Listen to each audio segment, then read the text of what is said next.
Berg, please.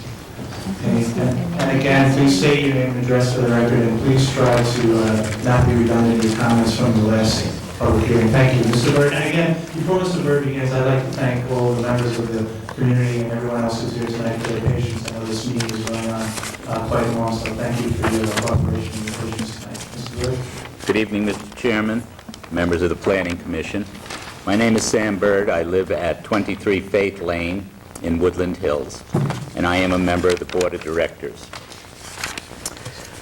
On behalf of Woodland Hills residents and many of the residents who are here, I was hoping to have a group stand to show the number of folks that really are opposed, but I believe during the conversations this evening, approximately half have left.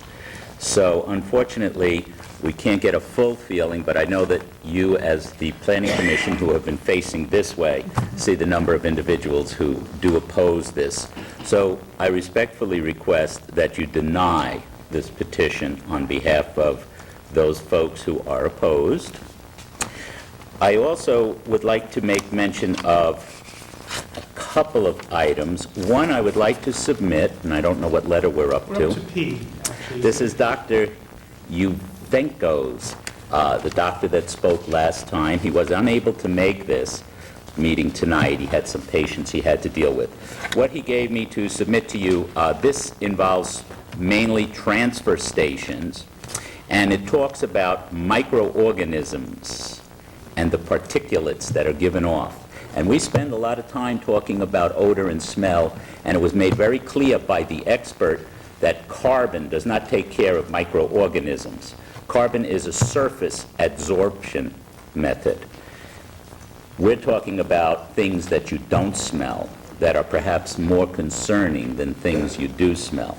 And those things do come from these stations. So I'd like to submit that, and this is also his internal medicine degree.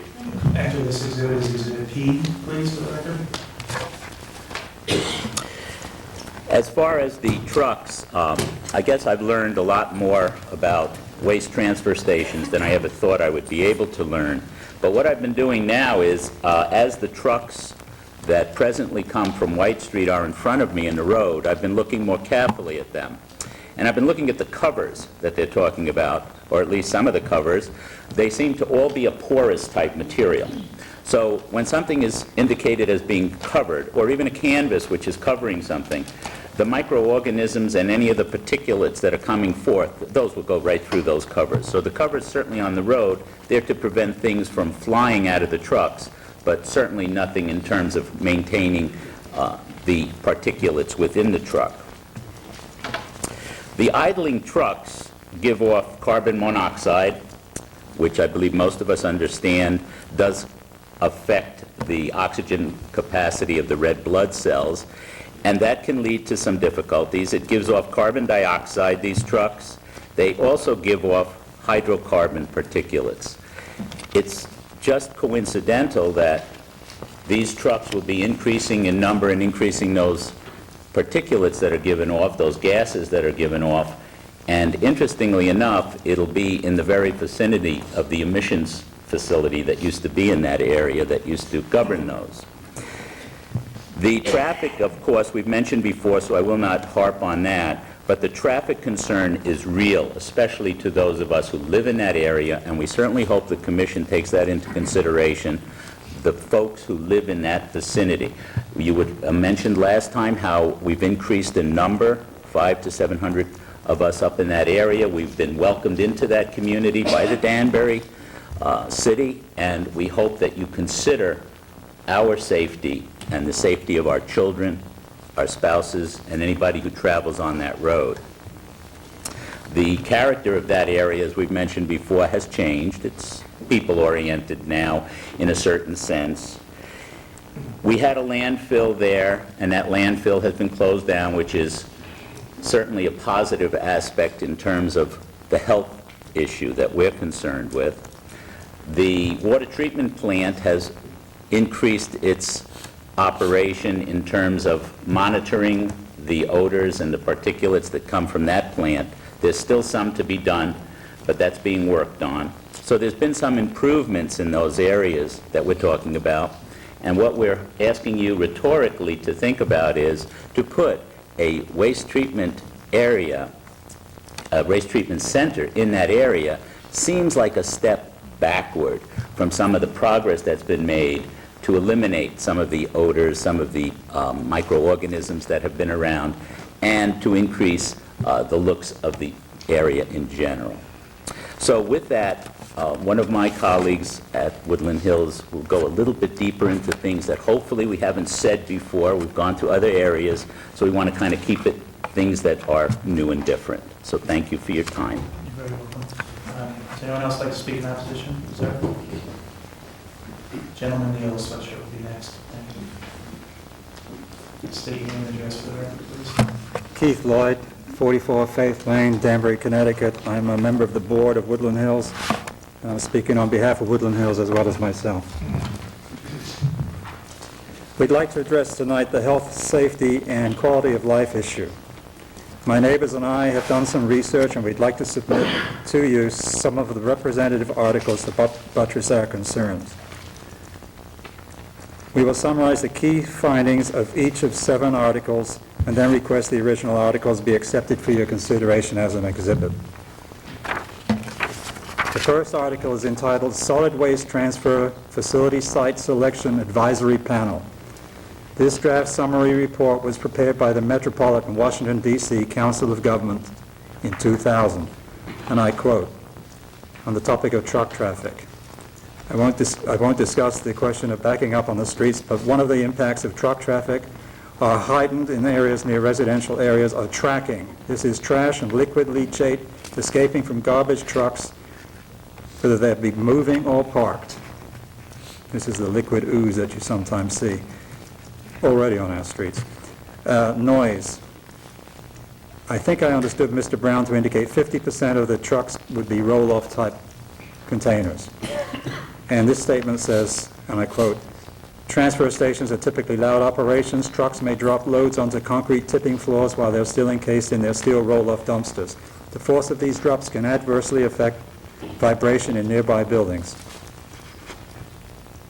On odor, the Commission recommended the most effective method of control is to require stations to include a buffer zone where no transfer activity takes place.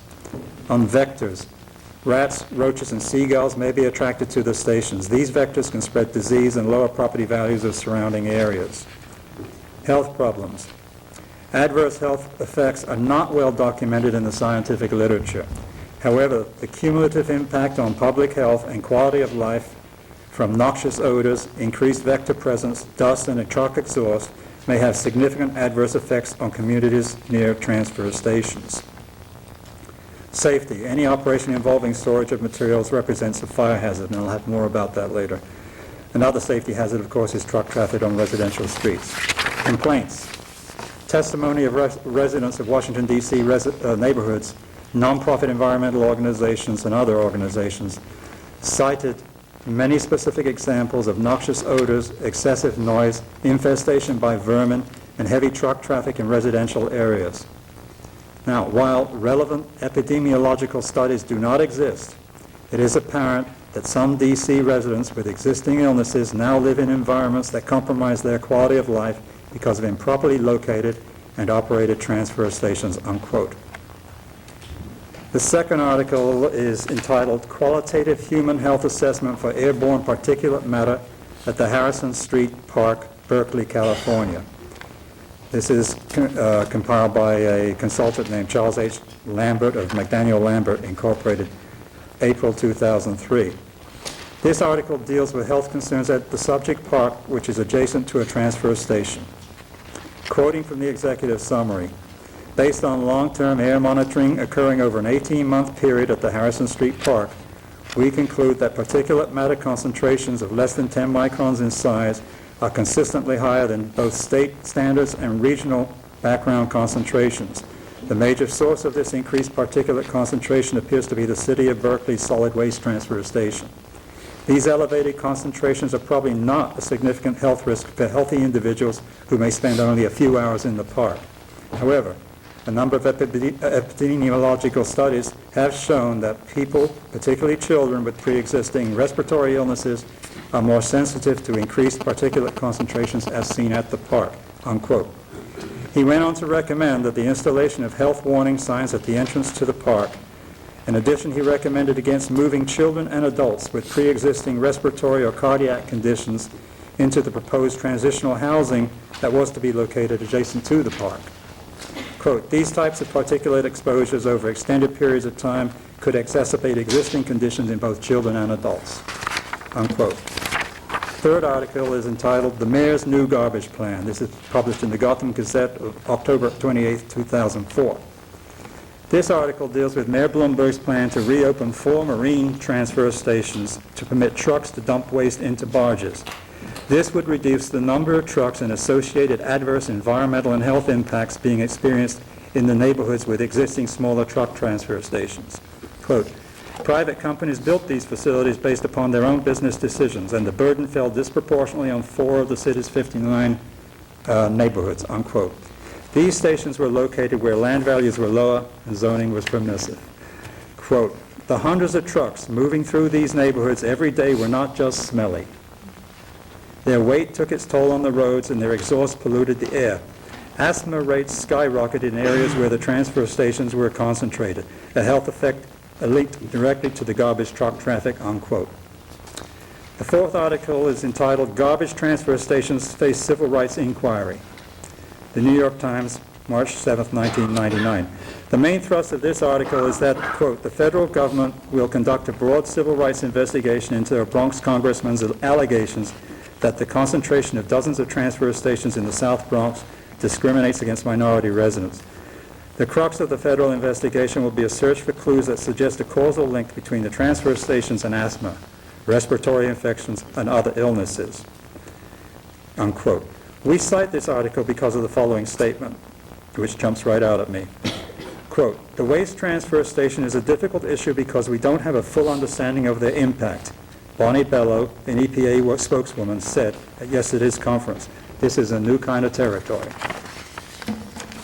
5. 2 recent newspaper articles concerning transfer station fires. One on June 27, 2007. A fire at a transfer station at Apex, North Carolina involved a toxic source.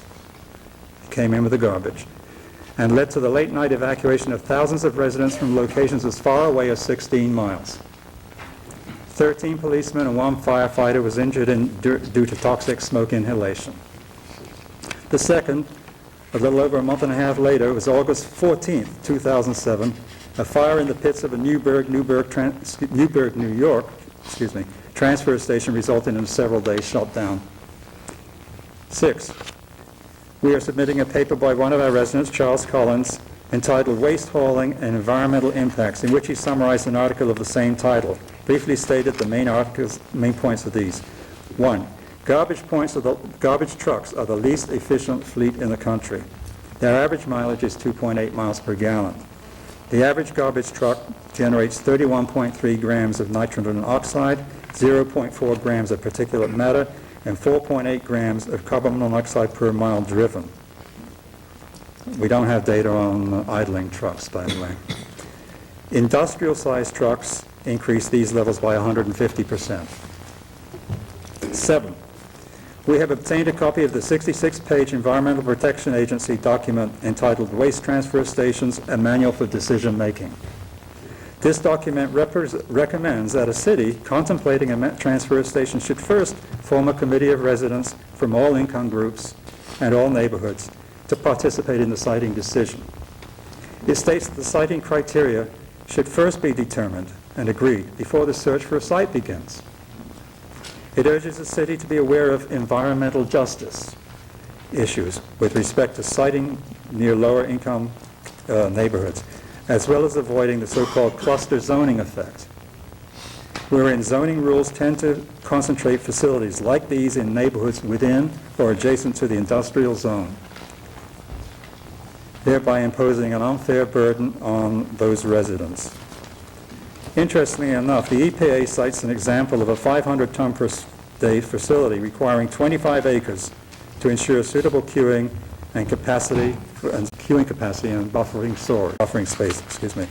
Now, admittedly, a portion of this particular site included the ability for homeowners to drop off and pick up garbage, but at a minimum, we're talking about 700% greater size capacity than the one that's proposed here in terms of size. Mr. Chairman, based upon our limited research, we believe that the question of health effects related to transfer stations has not been sufficiently scientifically studied. There is, however, a great deal of anecdotal evidence and a considerable body of professional opinion that, at a minimum, indicates that these stations are a potential hazard for children and adults with existing respiratory and cardiac conditions. Further study may reveal greater concerns. We urge you, therefore, to deny the request for special exception. In so doing, you will deny the applicant the opportunity to profit from playing Russian roulette with our health and our quality of life in order to process imported waste. I'd like to submit this as an exhibit, sir. Thank you, Mr. White. We'll mark this exhibit as Exhibit Q, please. Thank you. Okay. Thank you for your attention. You're welcome. Sir?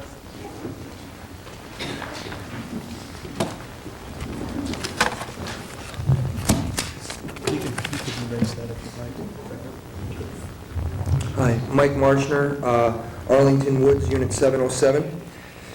On the EPA website, they acknowledge that transfer stations can cause an increase in the traffic in the immediate area where they are located. They state, if not properly sited, designed, and operated, they can cause problems for residents living near them. This is a quality of life issue for residents of the 4th Ward. There appears to be little substantiated evidence demonstrating the need of this proposed facility in its proposed location. I am interested in learning more about the independent reviews and studies that have been conducted by the city when assessing the increase in pollutants being emitted into the air, the increase in noise-related concerns coming from the proposed facility, as well as the safety issues as they relate to the traffic impact on a narrow and windy Plumtrees roads. Sightlines are extremely poor on this road, and to add more 18-wheelers, dump trucks, and other large vehicles to the Plumtrees Road, which is utilized by our schools, transporting our children, creates a combination of factors that could put our children and residents at undue and unnecessary risk. I might also add that there's an elementary school situated within 2 miles of the proposed facility. The adverse and harmful impact of this facility will have on the community and its residents must be taken seriously, particularly when children are involved and at risk. In addition to the health and safety of members living in nearby residents, I'm concerned about the health and safety of the workers employed at this facility. We've yet to learn how the applicant is going to operate his business when members of his staff come into contact with items that are prohibited from entering the site. What are the items and on the exclusion list not permitted into the transfer station? Are these items made available to the public? Will PCBs, lead acid, batteries, radioactive materials, tree stumps, materials, mattresses, infectious medical waste, hazardous waste, radioactive materials, fuel tanks, appliances, dead animals, liquids and sludge, and dust-prone materials be on the list of items not allowed into the site? What happens when a staff member comes into contact with hazardous materials, medical waste, and other objects that are not permitted into the transfer station? What are the procedures and protocols that employees will follow when they encounter these situations? Is there an operating manual available for members of the public to see? Moreover, what proactive measures and safeguards will the transfer station have in place to minimize the possibility that these materials will be dumped and introduced into the facility before the trucks enter these premises? If I can give you guys a handout if you'd like to follow along, so I don't know what exhibit we're up to. We're up to Exhibit R. We'll enter this as Exhibit R into the record. Moreover, what proactive measures and safeguards will the transfer station have in place to minimize the possibility that these materials will be dumped and introduced into the facility before the trucks enter the premises? Who will be enforcing and overseeing these operations? What independent agencies will have oversight in how the facility is being operated and maintained, and how will they do their inspections? Do they have to notify the owner as to when they will be coming before they do their inspections? Many questions remain unanswered. What is the expected increase in the tonnage during the life of the facility? How many days a week will the facility operate? Although it sounds as if the transfer station will be an enclosed structure, it is likely that the garage doors will be open for significant periods of time during the operation of the facility. An unheated building exposes its workers to Mother Nature and all of its elements. I'm also concerned about the materials they will be handling. What types of training will the employees get in terms of best practices on how to best handle the materials they are likely to come into contact with? Will they be required to get ongoing training, or is it a one-shot training? How come sprinkler systems will not be provided overhead to help manage and control combustion, fire, and explosion situations that may occur during operation? This would certainly be a safety issue that would comfort an employee working in such conditions. If there is no sprinkler system overhead, combustion issues, vapors, and fires that could occur during the operation pose significant risk to the workers within the facility. Inhaling the toxins and pollutants from burning plastics, garbage, and other municipal waste is a major concern. Are employees going to be provided and required to wear ventilation masks, gloves, protective suits, etc.? I would also like to better understand how a tipping floor that will not be washed at the end of each day is not going to increase the odor coming from this proposed facility. Moreover, how an unwashed tipping floor is not going to attract varmints and other rodents to the area. This will likely create conditions and an environment that is conducive for bacteria to grow and to put the residents and workers of the facility at undue and unnecessary risk.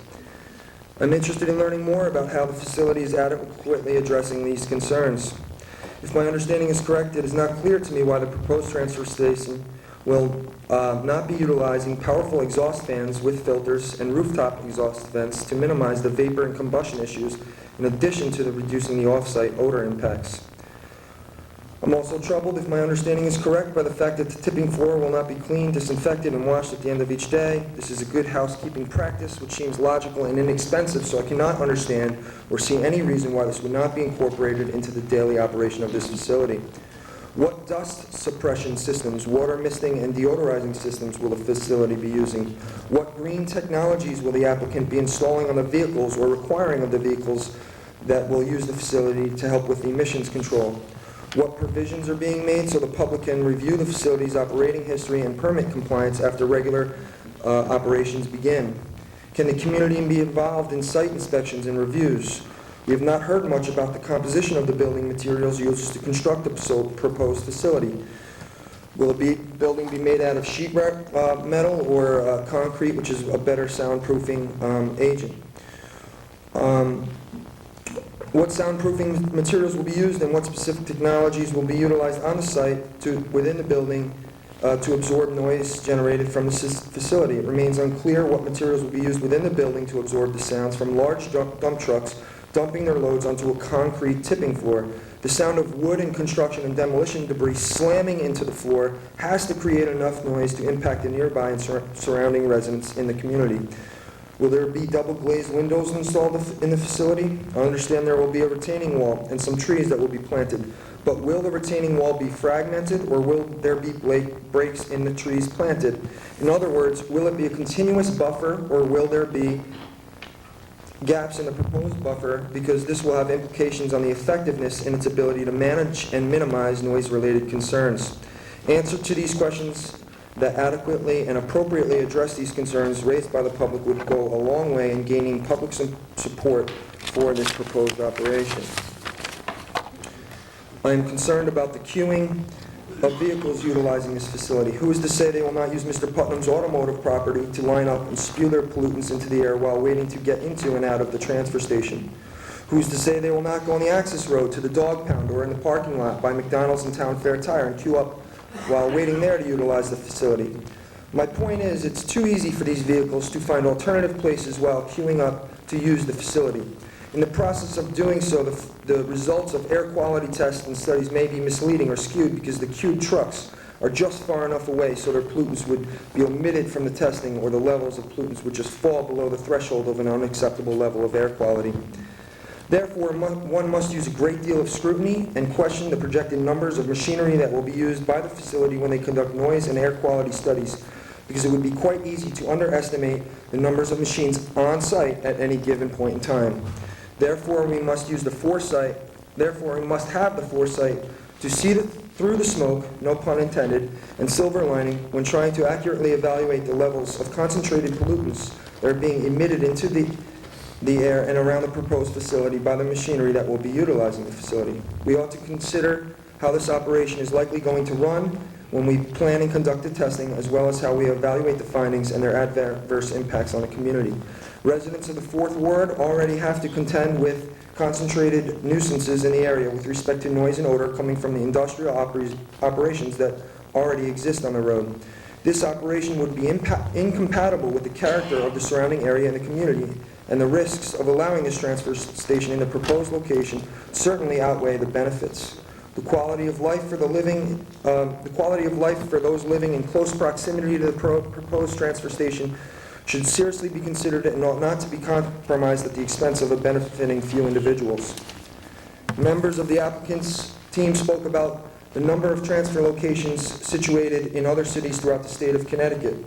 However, they did not speak about how many of these transfer stations abut residential zones. They also do not differentiate how these transfer stations are situated throughout their respective cities. One can say with a reasonable level of confidence that having two transfer stations within a close proximity or only a few miles from each other creates atmospheric conditions which are unfavorable to human populations. At the very least, there is no research that I have been able to find that suggests this will make the community a healthier place for its residents. So this would be a giant step backwards if this proposal were accepted as proposed. Members of the applicant's team continue to try to make significant distinctions between this transfer station and the one located on White Street. However, the only difference I'm able to understand in this operation is that it will be done on a smaller scale and that there will be a carbon filtration system on the premises. I think it would be helpful to examine the research and studies that suggest this filtration system would work with how the transfer station is being proposed and operated. I am curious and interested in knowing if the members of the applicant team, specifically the members who perform the traffic and noise impact studies, have testified on similar cases regarding transfer stations. If the answer is yes, I'm interested in their findings and reports, and if they have ever stated or indicated that there were significant increases in problems with respect to congestion, traffic, noise, or health and safety issues as they relate to transfer stations. If yes, what recommendations or modifications were made at these transfer stations, and where do these transfer stations exist today? What follow-up studies were conducted at these sites, if they exist, and what is the impact on the community after the recommendations for improvement with respect to noise, odor, health, and safety were implemented? The report, A Regulatory Strategy for Sitting and Operating Waste Transfer Stations, prepared by the National Environmental Justice Advisory Council, which is a federal advisory committee. Time out. Take a deep breath. Sorry, I'm going to roll. I was trying to finish before the tape. You're trying to beat the tape. Yeah, you don't want to beat the tape. Okay, go. Okay. The report, A Regulatory Strategy for Sitting and Operating Waste Transfer Stations, prepared by the National Environmental Justice Advisory Council, which is a federal advisory committee to the U.S. Environmental Protection Agency, highlights some of the concerns regarding the clustering and disproportionate sitting of noxious facilities in communities. Residents of the Fourth Ward already have to contend with one transfer station, so to add another transfer station within close proximity to an existing transfer station would be a major setback to the community. The traffic, noise, and odor and other health concerns would be magnified and compounded if such a facility were to be implemented in the proposed location. I asked the members of the Zoning and Planning Committee to give some serious consideration to promote equality in the distribution and sitting of these transfer facilities throughout the city of Danbury. By not allowing this transfer station in the proposed location, it would be a progressive step in mitigating the culmination and cumulative adverse effects this facility would have on our community. I appreciate your time, and thank you very much. Thank you, Mr. Marshall. Is there anyone else who'd like to speak in opposition? Sir, in the front. State your name and address for the record, please. My name is Roger Mitchell. I'm from 103 Sienna Drive, Danbury. Just a couple of quick points. First, I don't think one of the members was responsive to a question about dust suppression earlier. I never heard an answer to that question. And one of the things I want to submit to you is a Decision Maker's Guide to Solid Waste Management. This is a publication produced by the Environmental Protection Agency of the U.S. government. On page 4-22 in here, one of the recommendations definitely is that a dust suppression system should be provided in any transfer station. Other things that are addressed in this publication are citing and permitting. We're not interested in permitting, but the citing is an interesting discussion. The chapter on citing has the introductory paragraph as follows. Facility siting and permitting have become the most contentious and difficult aspects of the solid waste management process. Public officials are challenged to find sites that are technically and environmentally sound and socially acceptable. The intense political conflicts in local communities center on important questions of the appropriate use of technology, acceptable levels of risk, and the definition of and the distribution of decision-making power in a democratic society. That last point is very interesting because here I don't think anything has happened in a democratic way. The siting decision has been made by a private individual or a private corporation. They had some land. They decided they were going to put a transfer station on there. It doesn't matter whether Danbury needs another transfer station, whether the capacity for garbage in this area is exceeded or not. This individual apparently has just decided he wants to go ahead and build one, and the city of Danbury is presented with a problem. Seems to me that the city of Danbury needs to be proactive in deciding, and I was browsing the city's website, and I think the public utility department is responsible for solid waste disposal management procedures and is certainly responsible for the closed landfill and controlling that environment. But it doesn't look like there's an overall plan as to what the solid waste disposal should be for the city of Danbury. And it would seem to me that a facility of this nature should go into an overall plan for the city and not be instigated by a private corporation or individual. I'd like to give you the 3 chapters I've included out of this document, and the rest, I didn't make multiple copies. I'm sorry about that. Okay, we'll enter this study into the record, this report as Exhibit S.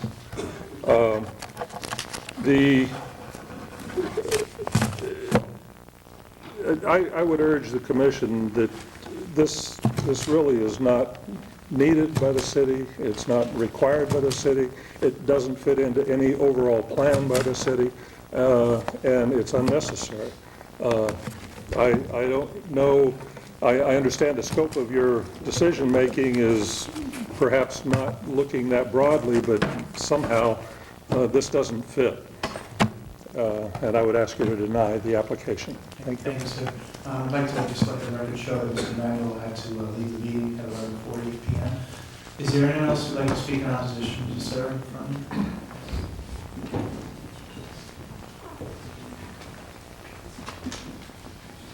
Good evening again. Pretty soon we're saying good morning. My name is Joseph Long, owner of 304 Santa Drive and president of the board. I just wanted to go into a little, I took a look at the traffic report, went through it page by page, and came up with a few items that are of particular interest, questions, reasons for certain, reasons for certain reports that have been used, so on and so forth. First of all, on page 7, we had spoke 2 weeks ago regarding the number of trucks to travel on the road, and the number was around 7,000 that you had said at the time. The number is actually 7,240 vehicles. There is no mention of how many trucks in particular are crossing on Plumtrees, and it was the area right in front of the applicant's property, if I'm not mistaken. Were installed by representatives of Frederick P. Clark Associates, that's on page 6 at the bottom, I'm sorry, on Plumtrees Road in the immediate vicinity of the subject property frontage. And it was 7,240 vehicles. Again, my concern is the percentage of increase in trucks that are going to be traveled from this facility. On table 5, which comes a lot later after page 14, and I'm going to kind of bounce around a little bit, but on table 5, and I believe it was mentioned earlier it's not 105 trucks, it's not 130 trucks, it's 284 passes. And if the number of 7,240 vehicles, I would assume, is also 7,240 passes, whether it's somebody going to and from the grocery store, whatever the case may be. So the real key number is how many trucks are already traveling this road. My guess, it's an uneducated guess, but it's a number probably less than 3,100. I would say about 50% of that number. And I would say it's even a lot lower than that, given the number of residents that live in the area. Also on page 7, it says there, in addition to Clark Associates' report, data was obtained from Connecticut DOT for a period of Wednesday, September 15, 2004. We're talking about 1 day, 3 years, and 4 months ago. So this report is using data from a time when, before Arlington Woods was even built, or at least completed, it was in the process of being built, but it was not being occupied at that time, and Woodland Hills was also it was not at full occupancy at that time as well, too. So I wanted to make sure that the Commission is aware of that. Also, later on in figures 5, 6, and 7, to go along with the items on page 14 as well, too, 5, 6, and 7, the figures come right after page 7. I think it's important to realize the numbers here and to realize what the applicant is talking about. The applicant's talking about the fact that at the time when the transfer station closes at 4 o'clock, apparently all the vehicles are just going to disappear that the waste station is going to be bringing in and leaving as well, too. What the applicant has obviously shied away from telling us here is that from the hours of 6 to 7, you're experiencing the highest increase in traffic. Okay, not the highest volume, but the highest increase per hour. Also, the highest volume, and I'm sorry, this is on figure 5, which is the two-way hourly traffic volumes on Plumtrees Road. You're going to see the highest volume is actually really between the hours of 3 and 5:30. That's your highest volume. And there is overlapping time there from the time that the waste transfer station is open and obviously receiving vehicles. The applicant also mentioned earlier that they would possibly put a no right turn sign coming out of the property to force all trucks to go towards Newtown Road. The two-way hourly traffic volumes on figures 6 and 7 for Newtown Road, and this is the one from September 15, 2004, but since it's in the report, we'll use this. Again, you will see from 6 to 7:30 your highest percentage increase in terms of vehicles now traveling the road, but more importantly, your peak vehicles traveling on this road is not 4 o'clock or 5 o'clock. It's actually, your peak is at 4, but your highest volume is between the hours of 2 p.m. and 4 p.m. And if I'm not mistaken, later on in the report on page 14, it states the highest volume will be from 1 to 2 o'clock. So you're going to see that from 1 to 2 o'clock, you're going to have one of your highest volumes of the day. And you'll also see that as well on figure 7, which is just the opposite direction. You're going to see the same exact acceleration in the increase of vehicles traveling from 6 to 7, and you're going to see the highest volume from 12 to 4. In the report as well, the report also states that the lower volume is between 7 and 8 in the morning and 9 and 11 in the morning. The highest is between 1 and 2, which leads me to believe that between 6 and 7, 8 and 9, 12 and 1, and 2 to 4 p.m., we have to assume a higher volume as the report is indicating. One small thing that I came across as well too, in exhibits 1, 2, and 3, which are the photos in the appendix, there's no indication of the severe blind spots on Plumtrees Road. All the photos that were taken seem to be of straightaways or intersections. So I want the Commission to please note that there are heavy blind spots in both directions in 2 different, actually I should say 3 different locations on Plumtrees Road. Finally, the accident history report that goes at the end. There's 2 reports in there, and one really raised an eyebrow. The first report, which is in the appendix, dated from 1/1/03 to 12/31/05. The report only shows accidents at mile marker .87 to mile marker .87. So my understanding here is that we're using one specific area on that road to display what accidents are happening. The other thing that was said at the meeting 2 weeks ago was that a majority of the accidents on that road were car-related. And according to the report, and according to the report from 1/1 of '03 to 12/31 of '05, from mile marker .87 to .87, that is true. But what happens at mile marker .88, .89, and so on and so forth? Not to say that there's some information being hidden here, but we just don't truly know what vehicles are involved in other accidents along the road.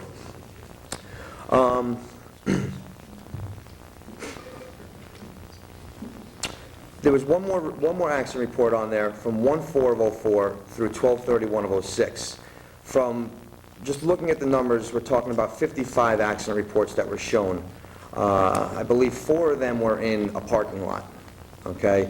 There was no indication as to the type of vehicle involved in those 55 reports. However, I did notice that more than half, one being at the storage facility, 1 at Ferris Mulch, 2 in front of the Skytop Plaza, 2 in front of the Berkshire Plaza, 1 in front of Sleepy's, 1 in front of Putnam Automotive, 2 in front of Boston Market, 1 in front of the Animal Clinic, 2 in front of the Town Tire Fair, excuse me, and more importantly, 10 in front of Dell's, which is the closest to where our applicant is looking to put his facility.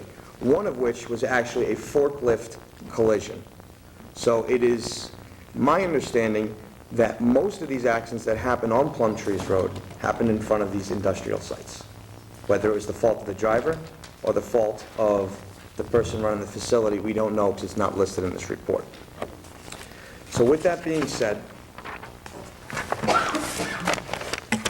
I also made some notes during this meeting that I just wanted to bring up, and then I will end. Regards to noise, I just want to bring this up again.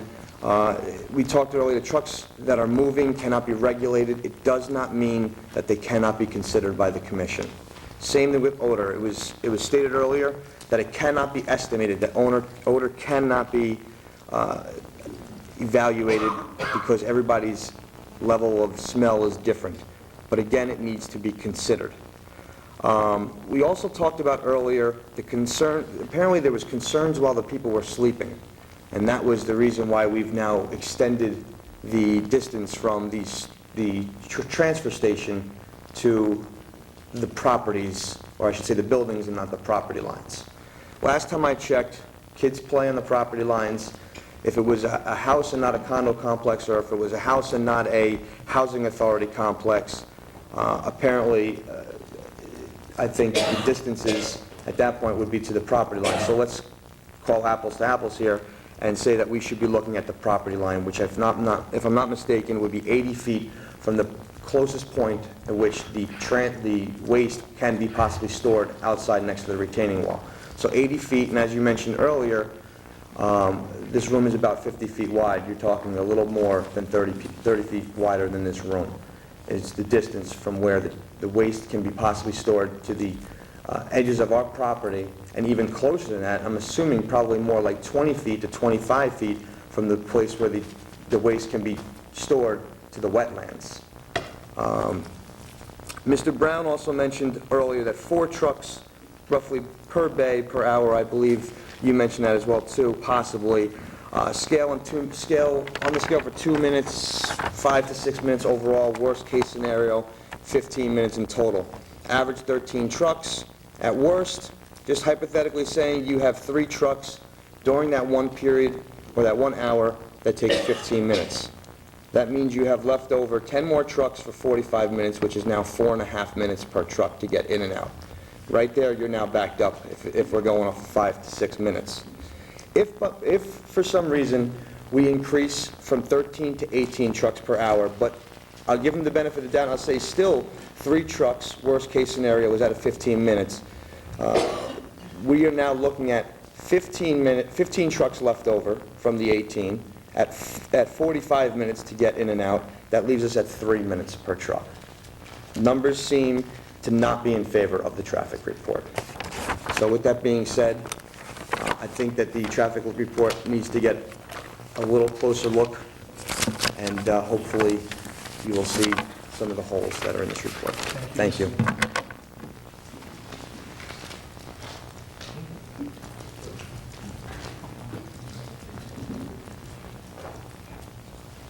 Would anyone else like to speak in opposition? Sir, Ms. Flair, there, thank you.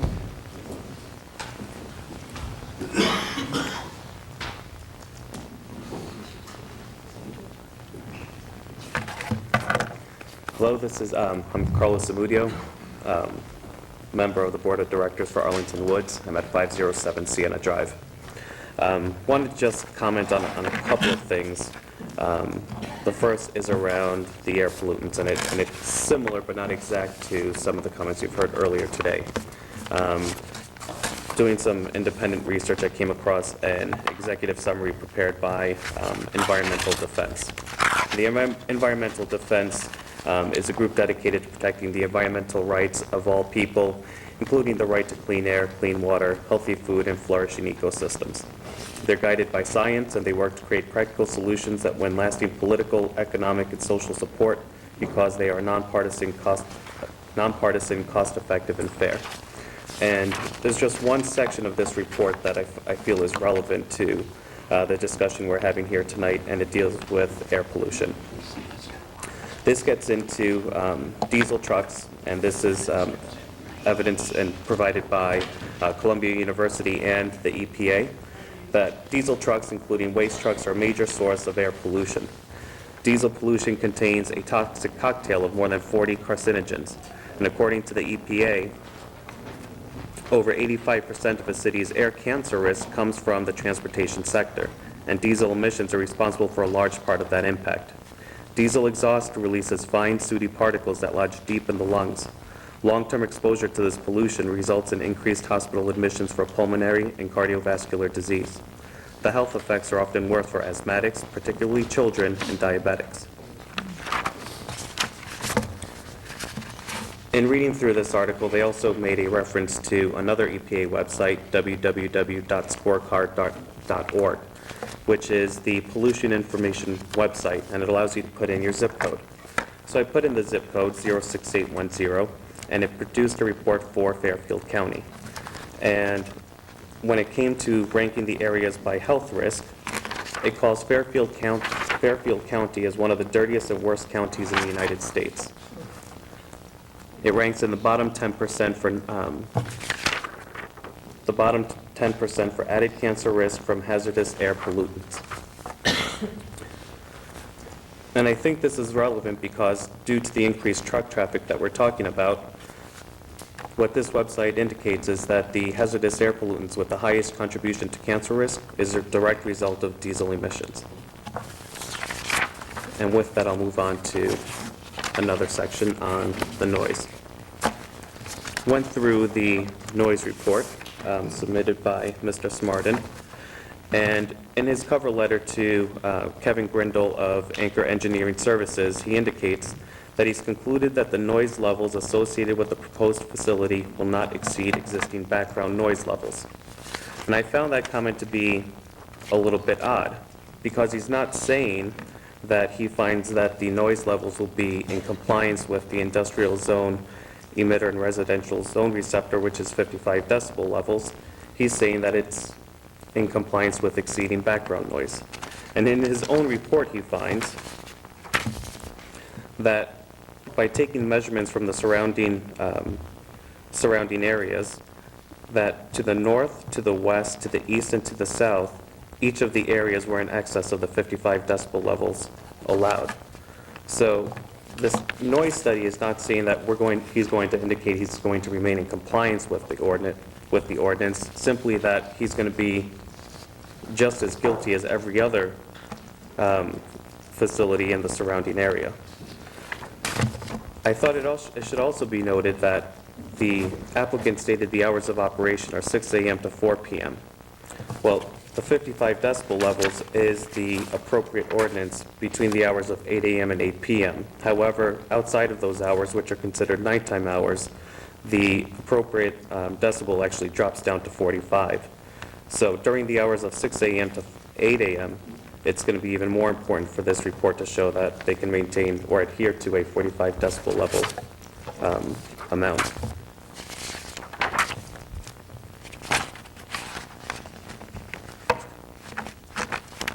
I think that's all I'll do for now. So any of the information that you provided is submitted that, I can, sure. that would be, I appreciate you mark that as. Yep, okay. Exhibit T, please, for the record. May I ask the audience, how many more folks would be speaking in opposition? Anyone else who wishes to speak, Mr. Sadi, please? I don't see any other hands, so, Mr. Sadi? I think I made it, Mr. Chairman. I always wanted to say good morning at one of these meetings. Oh, one more minute, I okay. can't say that. I don't want to hear it. Mr. Sadi, please. Tom Sadi, for the record, 24 Tobin's Court, Danbury, Connecticut. Just to follow up on a couple of things. With regard to traffic and the dates of the traffic studies, one thing to add upon what some of the other speakers said is that not only was Arlington Woods not built, but neither was Tobin's Court, neither was the Knoll on Crow's Nest Lane, nor, I believe, complete construction of some of the cluster development and condominiums that are on the Danbury-Bethel line. There are egresses in Danbury, but they're actually in Bethel, but they use that road. So I think one thing to look at is a more updated traffic study to understand the impact on that area. The second thing is, with regard to noise, just two things that jumped out at me were the issue of potential use of loudspeakers to communicate to the trucks in order to avoid backing up or other logistical problems on site. Those, I don't believe, were mentioned, or they at least were not addressed in the summary presented to you by the acoustical expert. Those concern me. The other thing is with regard to the statement that the current background noise at Eden Drive, the closest area at 85 feet, 80, 85 feet, whatever it may be, is approximately 35 dBAs, as I understand it, but then the backup noise, as required on some of these vehicles by OSHA, my understanding, is 65 dBAs on site, which was calculated very quickly here by Mr. Smartens, which, as I understand the exponential increase, that's a 12 decibel increase, which is 100 or 200% increase over the background noise. So those are of concern. I hope you'll look at those as well. With regard to odor, the issue of one door being open concerns me with regard to the ability to manage the odor with regard to maintaining that negative pressure relationship in the building, based on, I believe it was Mr. Wallen's presentation, I believe. Leading to Mr. Wallen's presentation, I understand he submitted a resume and I believe some of the sites he's worked on. What I would ask is that the commissioners ask each member, each engineer in this group to submit the resumes as well as sites, recent sites that they have worked on or are currently working on, particularly in the state of Connecticut. And that the commission, I think we may have for each, you may have, I just want to make sure for each I person. think it's part of the course of, Okay. course of action that takes place. I mentioned this before, that, the commission can't simply focus on an individual application before it, but has to look at things in the big picture. Some people intimated this, but what I would like the commission to do is look at or ask questions with regard to what the potential maximum tonnage is at this facility down the road. As I said before, once it's allowed, it's there. So you're not living with a representation of a 500-ton permit, or whatever it may be, which hasn't been applied for yet, as I understand it. You're going to be living with whatever could potentially be there based on a special exception approval. So you must keep that in mind. And to sort of put things in a little bit of perspective, about 14 years ago, an out-of-state developer wanted to amend our zoning regulations to read, rather than chemical fertilizer plants, and then to build one in the 4th Ward on Plumtrees Road. That was a long-fought issue before the Zoning Commission. In fact, it was right near the Kenosha construction location, or maybe right on that footprint, if I recall correctly. I was on the Zoning Commission at the time. There was many public hearings, a lot of expert reports back and forth. The applicant argued that you have a landfill there, you have an emission station, you have lots of traffic, it's a heavy industrialized area, and this, in fact, was before there were residents much closer. The closest resident was several hundred feet, if not 1,000 feet away from where there currently is residential zoning, or residential structures. But the Zoning Commission denied that amendment and in fact stripped out fertilizer plants from the zoning code throughout the city of Danbury, notwithstanding the representations that this was a bad industrial area. Now, instead of the fertilizer, septic sludge to fertilizer plant, you have the Kenosha construction facility, which is far less intrusive on the neighborhood from an odor standpoint, trucks and traffic, and including heavy tractor trailers that would have been bringing in and out septic sludge. So I want to put that in the context of what I said before, of looking at the big picture, and what some residents said here, that things are difficult, but they have improved if you look at this over the years. There are still some difficulties that we have to overcome. So with that, members of the commission, I leave you and hope that you can get home soon. I thank you for your time. Thank you. Unless there's any questions, I'd be... Good, thank you, Mr. Sadi. Good morning. Is there anyone else who wishes to speak in opposition to this application? Sir?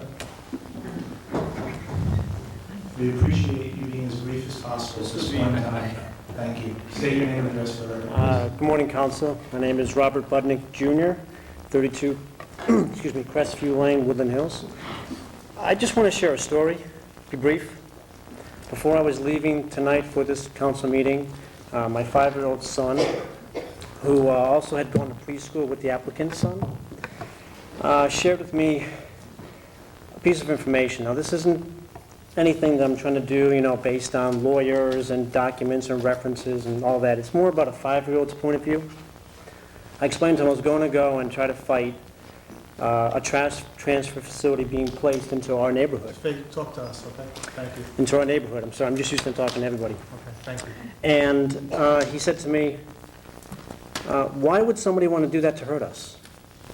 And it just hit me right in the heart of what's going on. Maybe, when all the things are set aside, and a 5-year-old's point of view might be the clearest thing that's going on. We have a decision between our hearts and our heads, I think what's going on right now, and my 5-year-old, as I left, said, just ask the applicant to stop. That's all he said to me. So I left this evening, said a little prayer to myself, and I said, maybe my 5-year-old's right. Maybe we can just ask the applicant to stop. Thank you. Thank you, Mr. Burley, for sharing that. Is there anyone else who'd like to speak in opposition to this application? Anyone else? Mr. Cobb, anything briefly that you'd like to add? Briefly? I don't think so. Mr. Urias? Hey, folks, can we not make all this noise and head out? We're just about to be done. Can we be as quiet as possible and just wait a minute or two? We've already been here a long enough time. And just give everybody the courtesy. Thank you. Mr. Cobb, anything? No, I just ask that you continue the public hearing.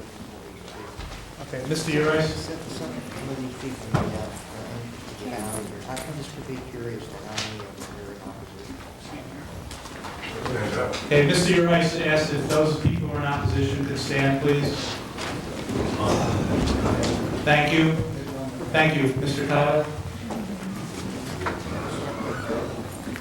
No, I would just ask that the commission continue the public hearing so we can address the other issues that are up there and respond to some of the comments that were made by the public, but not tonight. To January the 16th. I entertain a motion by the commission. Motion made by Mr. Urias, seconded by Mr. Seminara. Any other discussion? Okay, all those in favor of continuing this public hearing January 16th, please signify by saying aye. Aye. Opposed? Thank you, everybody. Thank you.